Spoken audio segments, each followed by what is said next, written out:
오늘 하나님 말씀은 누가복음 15장 11절에서 32절입니다. 너무 길기 때문에 그 가운데서 우리가 읽을 것만 20절에서 24절 말씀을 읽겠습니다. 자, 우리 같이 읽겠습니다. 이에 일어나서 아버지께로 돌아가니라. 아직도 거리가 먼데 아버지가 그를 보고 측은히 여겨 달려가 목을 안고 입을 맞추니 아버지, 내가 하늘과 아버지께 죄를 지어 싸우니 지금부터는 아버지의 아들이라 일컬음을 감당하지 못하겠나이다 하나, 아버지는 종들에게 이르되 제일 좋은 옷을 내어다가 입히고 손에 가락지를 끼우고 발에 신을 신기라. 그리고 살찐 송아지를 끌어다가 잡으라. 우리가 먹고 즐기자. 이 내 아들은 죽었다가 다시 살아났으며 내가 잃었다가 다시 얻었노라 하니 그들이 즐거워하더라. 아멘. 할렐루야. 하나님의 은혜와 복이 오늘도 주님 앞에 나온 우리 사랑하는 성도 여러분 삶 속에, 가정 속에 언제나 함께 하시기를 주님의 이름으로 축원합니다. 여러분들이 기도해 준 덕택에 저 잘 다녀왔습니다. 먼저 감사를 드립니다. 감사드리고 제가 감기 걸렸어요. 그러니까 저한테 다가오지 마세요 이따가. 그래서 혹시 안수하면 좋겠는데 또 감기가 옮으면 곤란하니까 해서 그냥 이렇게 눈으로만 서로 인사하시고 여러분들끼리 인사하셨으면 좋겠습니다. 그리고 오늘 우리가 어린이 주일과 어버이 주일을 지키는데 설교는 어버이의 사랑에 대해서만 하려고 그래요. 왜냐하면 자식 사랑하라는 얘기 안 해도 우리 부모님들 다 잘해요. 그러니까 그것에 대해서 굳이 얘기할 건 없다고 생각이 돼서 이 어버이의 사랑에 대해서 얘기하려고 합니다. 오늘 말씀은 잃은 아들을 되찾은 아버지의 비유입니다. 이 비유에서 아버지와 두 아들이 등장을 합니다.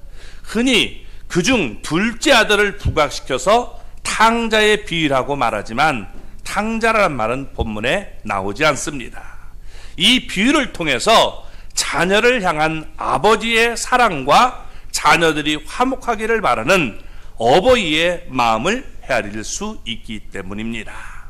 더 나아가 우리를 향한 하나님 아버지의 사랑과 우리에게 바라는 하나님 아버지의 마음도 깊이 깨달을 수 있는 말씀입니다. 5월은 가정의 달입니다. 특히 오늘은 어버이 주일입니다. 제가 없었기 때문에 이 어린이 주일을 지키지 못해서 그러지 지난주는 우리가 교회마다 어린이 주일을 지키고 그리고 오늘은 어버이 주일을 지키는 날입니다. 부모님을 생각하면서 더욱더 부모님을 공경할 수 있는 그런 모습이 되기를 바랍니다. 부모님의 원대로 형제 사이에 화목하게 지내서 그 가정에 하나님의 복이 넘쳐나기를 주님의 이름으로 축복합니다. 자, 오늘 말씀을 보면 둘째 아들의 모습이 여기 11절부터 말씀되고 있는데 먼저 11절 12절 말씀을 우리 같이 읽어보겠습니다. 또 이르시되 어떤 사람에게 두 아들이 있는데 그 둘째가 아버지에게 말하되 아버지여 재산 중에서 내게 돌아올 분깃을 내게 주소서 하는지라. 아버지가 그 살림을 각각 나누어 주었더니. 아멘. 어떤 사람에게 두 아들이 있었대요.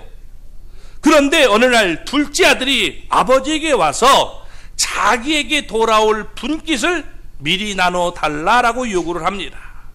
율법에 의하면 이 아버지의 재산은 장남에게 3분의 2 그리고 차남에게는 3분의 1을 물려주도록 되어 있지만 이는 어디까지나 아버지가 죽고 난 뒤에 물려주도록 되어 있습니다.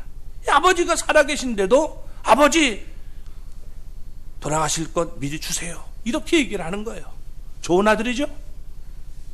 그래요? 예, 이거 옳은 얘기 아닙니다. 그런데 둘째 아들은 그 분깃을 미리 달라고 요구했습니다. 동생이 아버지에게 잘못된 요구를 하면 형이 나서서 야 그러면 되니? 이렇게 꾸짖어야 옳았지만 형은 침묵을 했습니다. 말을 한 거예요. 왜? 여러분, 형의 관심도 아버지의 재산에 있었던 거예요. 그러니까 여러분, 동생이 3분의 1을 가지면 나는 3분의 1을 가져요. 그러니까 좋잖아요. 모르는 척하는 거죠. 그래서 성경을 읽어보면 각각 나눠줬다라고 말씀하고 있습니다. 이때 아버지는 얼마든지 둘째 아들의 요구를 묵살할 수 있었는데도 아버지는 그의 요구를 모두 들어주었습니다. 아버지는 그 살림을 두 아들에게 각각 나누어 주었습니다. 이는 사랑과 자비의 아버지의 모습을 우리에게 보여주고 있는 것입니다. 우리 하나님은 사랑과 자비의 하나님이셔요. 우리 부모님도 사랑과 자비의 부모님이십니다. 성경이 말하는 여러분 하나님은 사랑의 하나님을 강조하고 있다는 것입니다. 그런데 여러분 이 이슬람 무슬림들도 똑같이 하나님을 믿는다고 하지만 그들이 믿고 있는 하나님은 우리가 믿고 있는 하나님과는 달라요. 그들의 하나님은 무조건 무섭고 두려운 하나님입니다. 명령에 복종해야만 하는 하나님일 뿐이에요. 사랑의 하나님이라는 말은 그들은 믿을 수도 없고 말도 안 된다라고 생각하고 있다는 것입니다.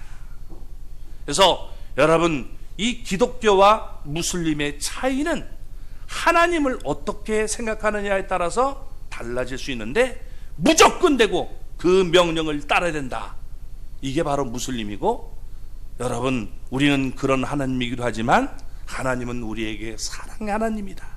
그래서 우리의 죄를 용서하기 위해서 예수님을 보내주신 그 하나님을 우리에게 말씀하고 있다는 것이 다르다는 사실을 기억하시기 바랍니다.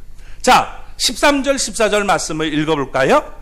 그 후 며칠이 안 되어 둘째 아들이 재물을 다 모아가지고 먼 나라에 가 거기서 허랑방탕하여 그 재산을 낭비하더니 다 없앤 후 그 나라에 크게 흉년이 들어 그가 비로소 궁핍한지라. 아멘. 그 며칠이 안 됐습니다. 둘째 아들은 잠시도 지체하고 싶은 마음이 없었습니다. 그래서 아버지를 공경하는 마음도 없었고 가족을 사랑하는 마음도 없어서 한시라도 빨리 그것을 떠나고 싶었던 것입니다. 둘째 아들은 자기의 재산을 다 모았습니다. 그런 후에 그는 먼 나라 이방 나라로 갔습니다. 그는 그곳에서 허랑방탕하여 그의 재산을 낭비했습니다. 부도덕한 삶으로 그의 재산을 탕진했습니다. 그 때문에 탕자라는 말이 생겼지만 성경에는 탕자라는 말이 없다는 사실을 우리가 알고 함부로 탕자라고 말하지 않기를 바랍니다.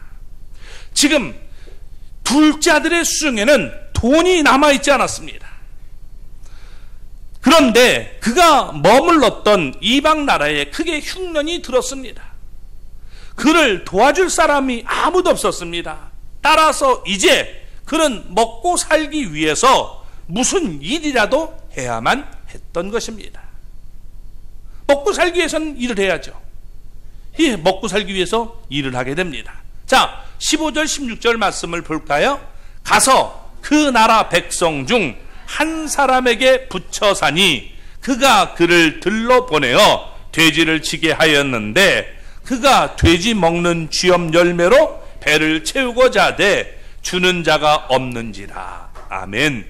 둘째 아들은 먹고 살기 위해서 그 나라 백성 중 한 사람 곧 이방인에게 붙여 살았습니다. 이방인은 그를 들러보내서 돼지를 치게 했습니다.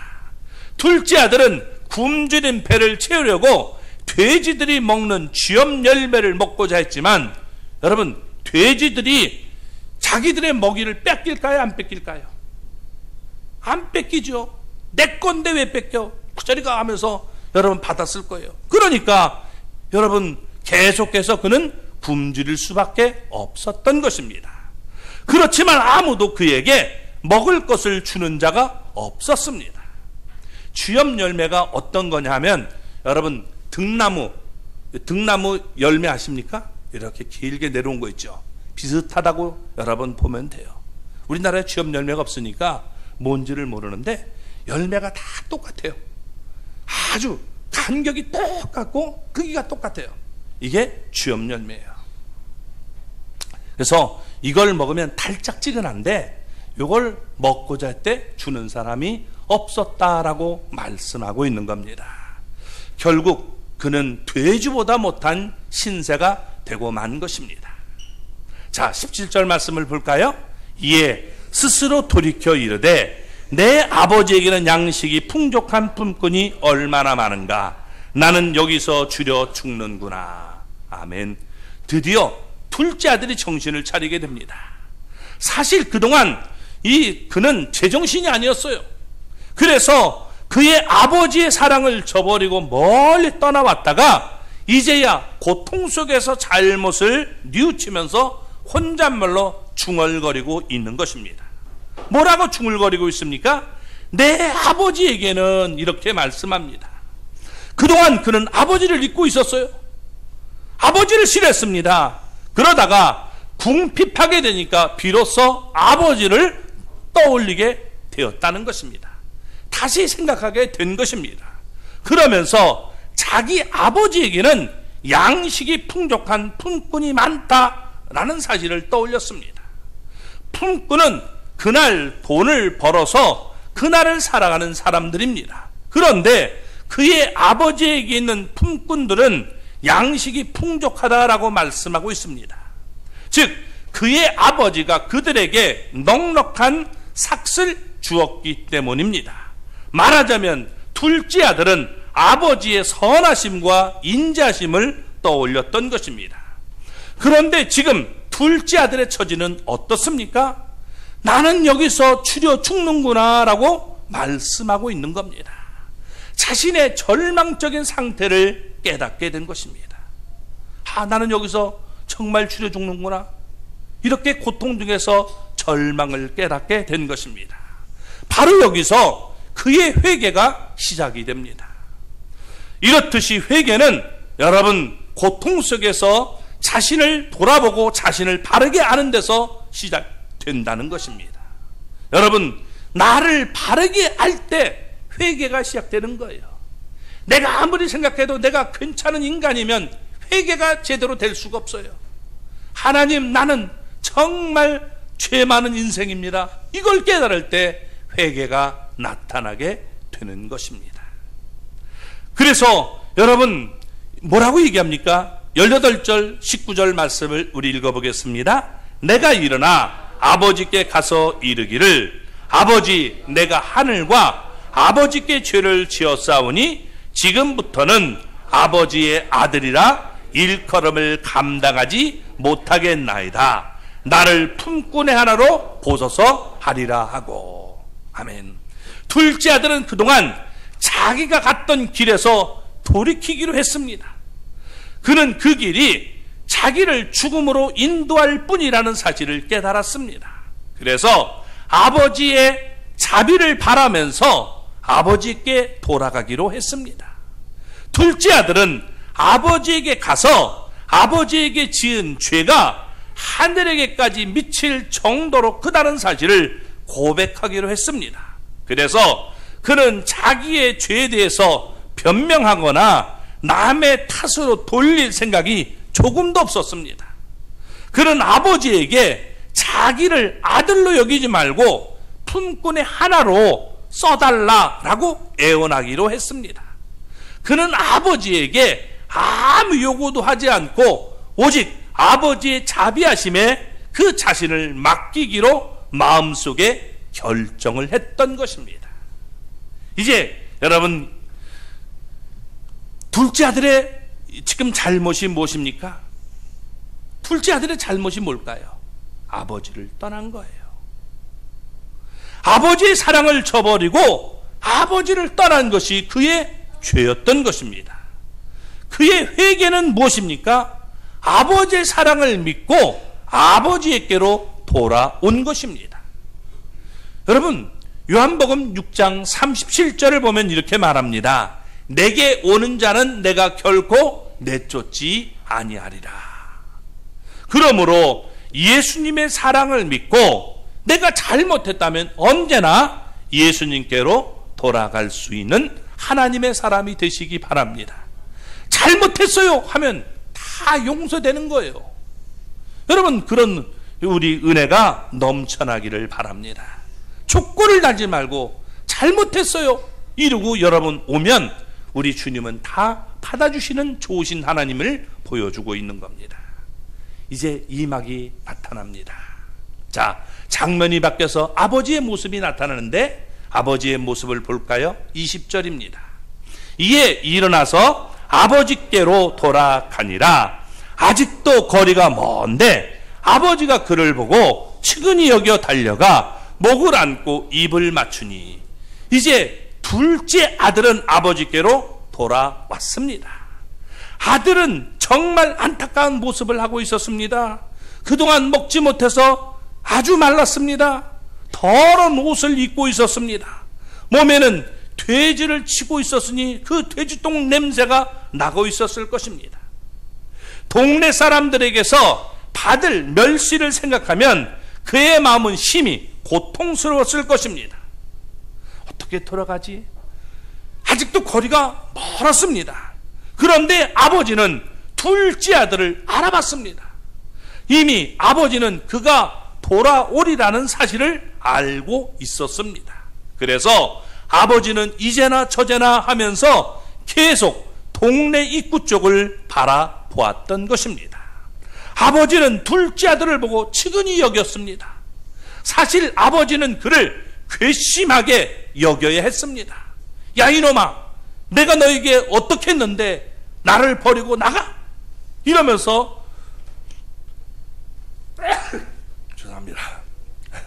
꾸중을 했어야 옳을 텐데 이 아버지의 사랑을 저버렸을 때 아버지의 마음이 얼마나 아팠겠습니까? 네가 나한테 그럴 수 있느냐라고 얘기할 수 있었지만 여러분 그렇게 하지 않았다는 겁니다. 또 여러분 그는 사람들 앞에서 아버지의 위신과 명예를 떨어뜨렸던 아들입니다. 아버지가 명예로 사는데 위신을 때문에 사는데 그 위신을 꺾어버린 그런 모습이 아닙니까? 그렇지만 아버지는 아들을 측은히 여기고 그에게 달려갔습니다. 유대인들은요 뛰지 않아요. 뛰지 않는 이유가 있어요. 이 몸에 두른 옷 사이로 하체가 드러날 수 있어요. 막 뛰면 이게 여러분 어떻게 돼요? 하체가 드러나게 되는 거예요. 그러면 여러분 어떻게 돼요? 이게 수치스러운 모습을 보이게 되는 것입니다. 그런데도 아버지는 멀리서 보고 아들이 있으니까 뛰어갔다라고 얘기해주고 있는 겁니다. 자, 둘째 아들이 동네에 들어오면 동네 사람들이 그에게 욕할 수도 있고 침을 뱉을 수도 있습니다. 저런 못된 놈 가라가 돌 던질 수도 있어요.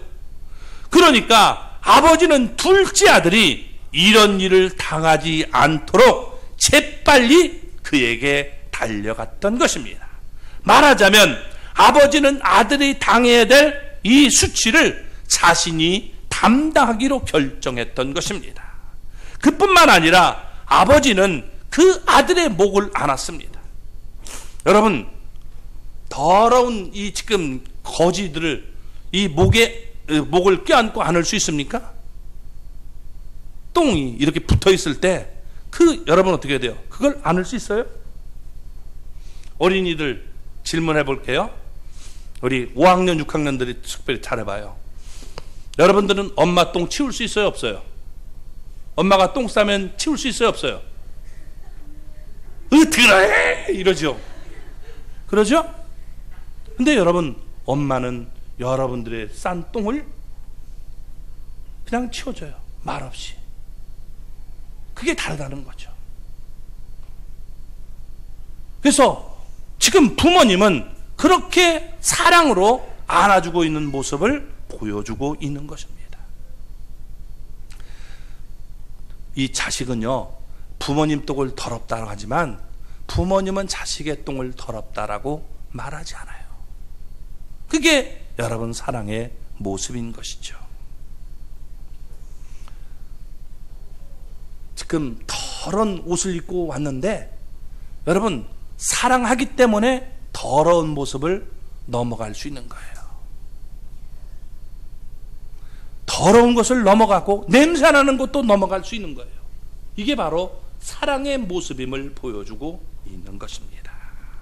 자, 그래서 그의 이 아들의 목을 안고 입을 맞췄습니다.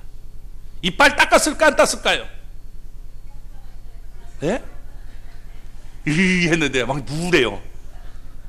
그런데도 여러분 그 입에다가 입을 맞추고 있어요. 얼마나 여러분 그 사랑의 마음을 보여줍니까? 이것은 아버지가 그를 사랑해서 그의 모든 죄를 용서하며 그를 다시 아들로 맞이한다는 뜻이었습니다. 이것이 바로 자녀를 향한 아버지의 사랑이었던 것입니다. 또한 이것이 우리를 향한 하나님 아버지와 우리 주 예수 그리스도의 사랑의 모습을 보여주고 있는 것입니다. 예수님은 죄로 얼룩진 우리를 측은히 여겼습니다. 불쌍히였습니다. 예수님은 멸시를 무릅쓰고 우리에게 달려오셔서 여러분 우리의 모든 죄를 짊어지시고 여러분 십자가에서 죽으셨던 것입니다. 그래서 예수님은 우리를 죄를 용서해 주시고 우리를 하나님의 자녀로 여러분 영접해 준 것입니다.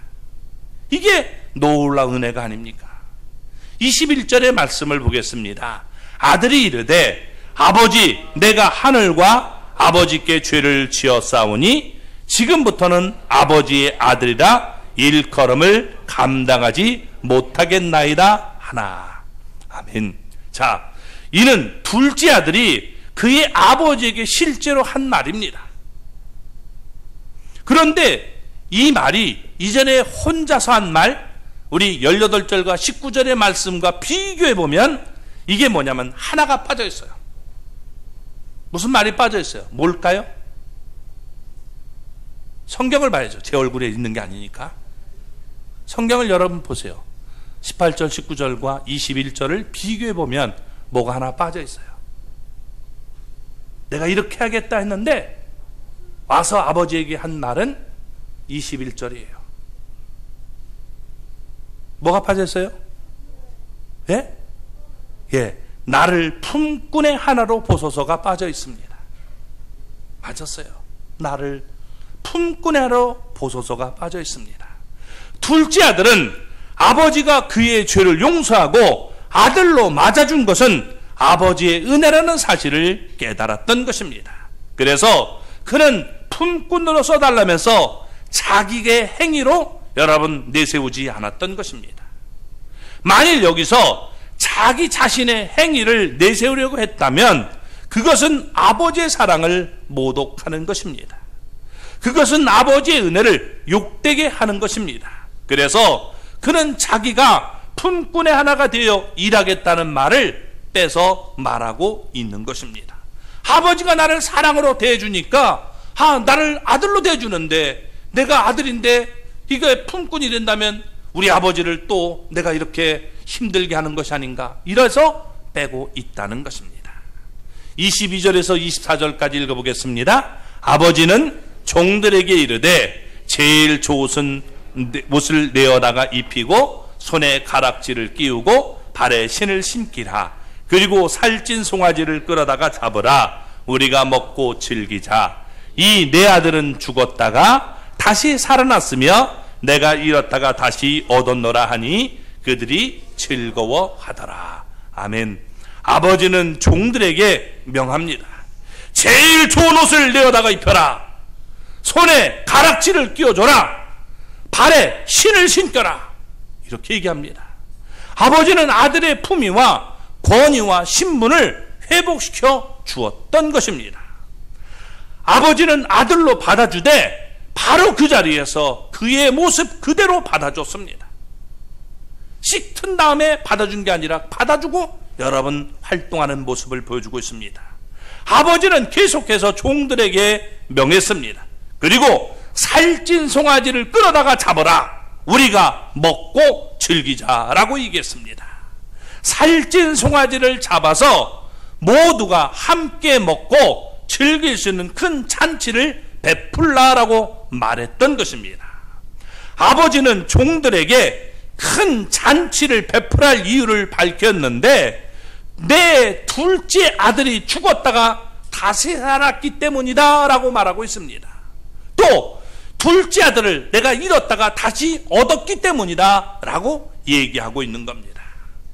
아버지의 말에 종들은 즐거워했습니다. 아버지는 큰 잔치를 베품이 종들을 위한 것이 아니었습니다. 종들을 위해서 잔치를 베풀 게 아니죠. 아들을 위한 잔치도 아니었습니다. 아버지가 다시 아들을 얻은 것에 대한 기쁨을, 즐거움을 아버지는 잔치로 표현하고 있는 것입니다. 이것이 바로 어버이의 마음임을 보여주고 있는 거예요. 자녀가 여러분 바르게 행하고 자녀가 잘 되면 부모님은 그 자녀로 인해서 더할 나위 없이 기쁘고 즐겁게 되는 것입니다. 이 자녀가 여러분 잘 되면 어떻게 돼요? 이 부모님이 어깨가 쭉 올라가는 거예요. 근데 이 자녀가 여러분 이 텔레비전에 나오는데 범죄자가 돼서 나오면 여러분 어떻게 돼요? 너무도 창피한 거예요.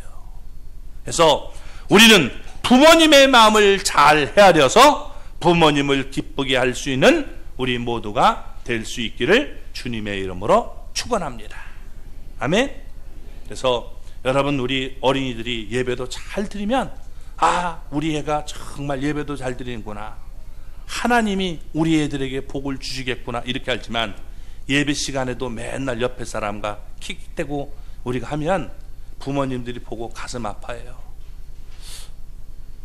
그러니까 여러분 예배 잘 드릴 수 있는 우리 모두가 되기를 바랍니다. 자, 세 번째 장면으로 이제 변화가 됩니다. 마다들의 모습이 나타나고 있는데 25절부터 27절까지 먼저 읽어보겠습니다. 자, 같이 읽겠습니다. 마다들은 밭에 있다가 돌아와 집에 가까이 왔을 때에 풍악과 춤추는 소리를 듣고 한 종을 불러 이 무슨 일인가 물은데 대답하되 당신의 동생이 돌아왔음에 당신의 아버지가 건강한 그를 다시 맞이하게 됨으로 인하여 살찐 송아지를 잡았나이다 하니. 아멘. 자, 잔치를 베풀기 전에 아버지는 마다들과 상의하지 않았습니다. 너무나 순식간에 이루어진 일이기 때문에 아버지가 아들에게 연락할 시간도 없었어요. 또 잔치를 베푸고 난 후에도 아버지는 아마 정신이 있었는지 없었는지 모르지만 이 마다들을 불러들이지 못했습니다. 이걸 볼 때 시간이 급했다라고 볼 수도 있고 아버지와 아들의 관계가 그만큼 서먹할 수도 있었다라고 볼 수도 있는 겁니다. 아무튼 마다들이 집에 가까이 왔을 때 집안에서 들리는 풍악과 춤추는 소리가 들렸습니다. 마다들이 아버지를 사랑했다면 그는 즉시 집 안으로 들어가서 아버지에게 무슨 좋은 일이 있느냐고 물어봐야 이게 옳은 일일 것입니다. 그러나 마다들은 그렇게 하지 않았습니다. 한 종을 불러서 무슨 일이 일어났는지 물었습니다. 그러니까 종을 통해서 자기 동생이 돌아왔다는 사실을 알게 됐고 아버지가 그의 동생을 다시 맞이해서 기쁨으로 큰 잔치를 베풀고 있게 됨도 알게 된 것입니다. 마다들은 그동안 아버지가 동생을 애타게 기다려왔다는 것을 잘 알고 있었습니다. 그렇다면 얼른 집으로 들어가서 아버지와 함께 기뻐하며 즐거워해야 이게 옳은 일이 아니겠습니까? 그런데 그렇게 하지 않았다는 것입니다. 아버지의 기쁨이 나의 기쁨이 되어야 마땅했던 것입니다. 그러나 마다들은 그렇게 하지 못했습니다. 28절을 보면 뭐라고 얘기합니까? 그가 노하여 들어가고자 하지 아니하거늘 아버지가 나와서 권한대. 아버지가 동생을 영접했기 때문에 마다들은 노했습니다. 아니 저 나쁜 놈을 받아들여? 이런 마음을 지금 보이는 거죠. 이렇게 되는 거예요. 자, 그럼에도 불구하고 아버지는 그를 벌하지 않았습니다. 그 대신 아버지는 아들에게 어떻게 대합니까? 아버지가 나와서 권했다는 거예요. 그 잔치는 아버지를 위한 잔치였습니다. 그 잔치의 주인공은 아버지입니다. 그런데 아버지는 맏아들을 위해서 잔치 자리를 떠나서 바깥으로 나와서 권하고 있는 모습을 보여주고 있는 겁니다. 야, 함께 들어가서 우리 함께 즐거워하자. 이렇게 권하고 있는 모습입니다. 이게 바로 부모님의 여러분 사랑이라는 것입니다. 둘째 아들을 보고 아버지는 모든 수치를 무릅쓰고 그에게 달려갔습니다. 맏아들은 아버지를 공경하지 않았지만 아버지는 그를 찾아 나와 사랑으로 그를 권했습니다. 이것이 바로 하나님의 사랑이고 예수님의 사랑인 거예요. 우리는 몸소 여러분 예수님이 우리를 찾아오셔서 우리를 천국으로 초청해 줬다는 사실을 잊어서는 안 되는 것입니다. 이 사랑을 저버리지 않는 우리가 되기를 바랍니다. 그래서 여러분 사랑의 우리가 잔치에 함께 들어가는 모습을 보여야 되는 것입니다. 자, 그런데 여기 지금 맏아들의 반응이 어떻게 보이고 있습니까? 안타까운 반응을 보이고 있는 거예요. 29절 30절 말씀을 읽어볼까요? 아버지께 대답하여 이르되 내가 여러 해 아버지를 섬겨 명을 어김이 없거늘 내게는 염소 새끼라도 주어 나와 내 벗으로 즐기게 하신 일이 없더니 아버지의 살림을 장녀들과 함께 삼켜버린 이 아들이 돌아오매 이를 위하여 살찐 송아지를 잡으셨나이다. 아멘.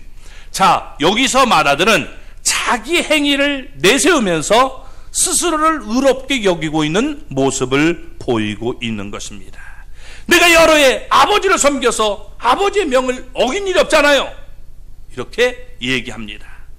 그런데 내게는 염소 새끼라도 준 적이 없어요 라고 말을 합니다. 여러분 솔직히 말해볼까요? 그에게 줬어요 안 줬어요? 우리 앞에서 나오니 각각 주었다고 했잖아요. 준 거예요 안 준 거예요? 그에겐 더 많이 줬어요. 3분의 1을 줬던 거예요. 근데 나에게는 아무것도 안 줬다 이렇게 얘기하고 있죠. 그러면서 이 나에게는 의인인 나에게는 이런 염소 새끼라도 잡아준 적이 없는데 죄인인 동생 오늘 여기선 뭐라고 얘기합니까? 아버지의 살림을 장녀들과 함께 삼켜버린 이 아들이 돌아오매. 자기가 봤어요? 장녀들과 함께 재산을 삼킨 줄 봤어요? 성경이 그렇게 말한 적도 허랑방탕했다고 했지 그렇게 말한 적은 없어요. 그런데 여러분 자기 멋대로 지금 이 동생을 더 큰 죄인으로 만들면서 살찐 송아지를 잡았다라고 불평하고 있는 겁니다. 이렇듯 맏아들은 아버지가 잘못했고 틀렸다고 감히 아버지를 비난하고 있는 모습을 보이고 있습니다. 이때 아버지가 엄하게 맏아들을 꾸짖으면서 큰 벌을 내릴 수도 있는 겁니다. 이놈이 내가 가만히 있으니까 나를 이게 졸로 보냐? 이렇게 얘기할 수도 있죠. 그러나 그렇게 말하지 않았습니다. 아버지는 맏아들이 잘 알아들을 수 있도록 부드럽게 타일렀던 것입니다. 그러면서 31절 32절은 이렇게 이 끝을 맺고 있습니다. 아버지가 이르되 예 너는 항상 나와 함께 있으니 내 것이 다 내 것이로되 이 내 동생은 죽었다가 살아났으며 내가 잃었다가 얻었기로 우리가 즐거워하고 기뻐하는 것이 마땅하다 하니라. 아멘. 나는 너에게 이미 다 주지 않았냐 이거예요. 근데 이 동생이 와서 그 기뻐하는 것이 그렇게 지금 너무나 안타까운 일이냐라고 얘기하고 있는 것이죠. 그러니까 얘야 우리 함께 들어가서 기뻐하고 즐거워하자라고 말씀하고 있는 것입니다.